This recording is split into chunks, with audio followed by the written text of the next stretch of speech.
1920 August 1-ാം തീയതിയാണ് ഇന്ത്യയുടെ ചരിത്രത്തിലെ ഏറ്റവും പ്രധാന ദിവസങ്ങളിൽ ഒന്ന് എന്ന് നമുക്ക് വിശേഷിപ്പിക്കാൻ പറ്റും.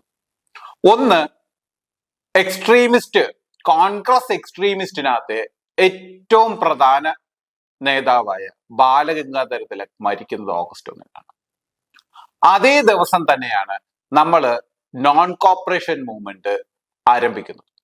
അതോടൊപ്പം ഖിലാഫത്ത് മൂവ്മെന്റിനെയും നമ്മൾ ഇതിനകത്തേക്ക് ആഡ് ചെയ്യുകയാണ്. അന്ന് മുതലാണ് ഇന്ത്യൻ രാഷ്ട്രീയത്തിൽ മതം ഇൻഫ്ലുവൻസ് ചെയ്യാൻ തുടങ്ങുന്നത്. ഈ നോൺ കോപ്പറേഷൻ മൂവ്മെന്റ് 1922 ഒരു ചൗരി ചൗര ഇൻസിഡന്റിന്റെ ഭാഗമായി നിർത്തിവെക്കുക.